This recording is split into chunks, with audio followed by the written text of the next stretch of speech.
सत श्री अकाल दोस्तों, पंजाबी खाना च तुहाडा स्वागत है। अज असीं बनाउण जा रहे हैं ड्राई फ्रूट कस्टर्ड, जो कि मैं समान पहलां तो तैयार कर रखिया। उहदे वास्ते चाहिदा होगा 1 किलो फुल क्रीम दुध, जो कि मैं दुध उबाल के रख रखिया। हुण आपां गैस चला दांगे। पहलां गैस सिम ते कर दांगे और बाकी अपन चाहिए होगा 4 चम्मच कस्टर्ड पाउडर, खंड 5 चम्मच और ठंडा दुध कस्टर्ड घोलण वास्ते, और 1 कटोरी क्रीम और दाखां काजू। बाकी होर भी तुसीं चाहो तो बादाम वगैरह पा सकते हो, जो भी ड्राई फ्रूट तुहानूं चंगे लगदे होण। इस वास्ते आपां हुण कस्टर्ड बनाउने आ। सब तो पहलां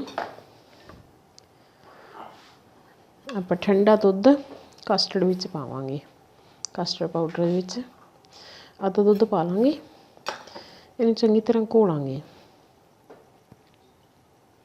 ताकि इहदे विच हिलाउंदे रहो, गुठलियां ना बनन। जे आपां गर्म दुध विच कस्टर्ड पाउडर घोलांगे तो गुठलियां बन जांदियां। दुध उबल चुक्या, इहदे विच आपां घोलिया हुआ कस्टर्ड पाउडर पावांगे और गैस तेज़ कर दो।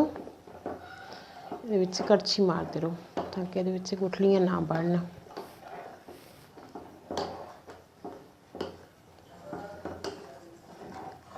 कस्टर्ड पाउडर पाउण तो बाद 4-5 मिनट पकाउंदे रहो इहनूं और चंगी तरह कड़छी मारते रहो। टोपिया भी मोटे तले वाला लेना चाहिए ताकि ये थल्ले ना लगे।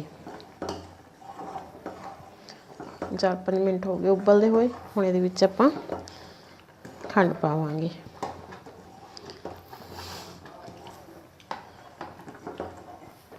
और ड्राई फ्रूट भी पा देंगे।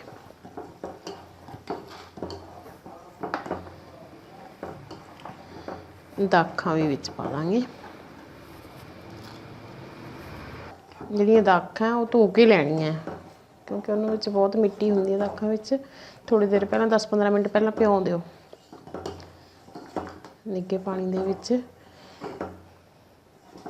आपां हुण इहदे विच इलायची पाउडर पावांगे, 4-5 इलायचियां बरीक कुट्टियां होईयां।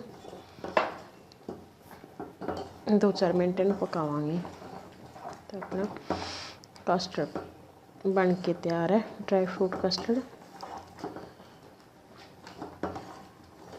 हुण गैस बंद कर देंगे।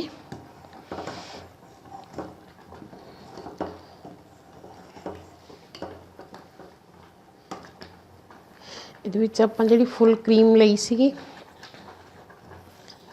वो भी विच पा देंगे। इहदे नाल कस्टर्ड बहुत टेस्टी बन जाता है।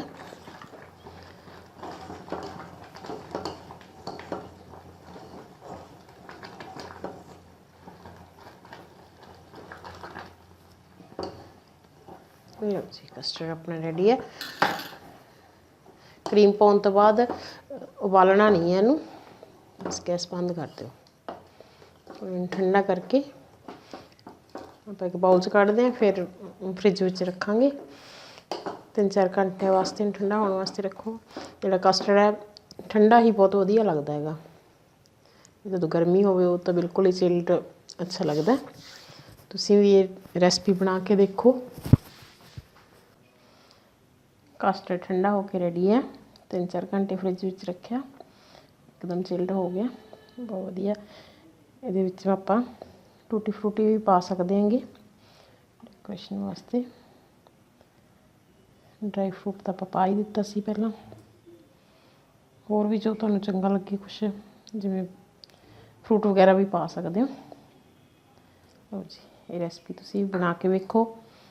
मेरे कमेंट बॉक्स जाके दसो कि तुहानूं रेसिपी किदां दी लगी। और मेरी रेसिपी नूं लाइक करो, शेयर करो, सबसक्राइब करो और बैल वाला बटन जरूर दबाना ताकि मेरी आने वाली वीडियो तुहानूं तुहाडे तक पहुँच सके। Thank you.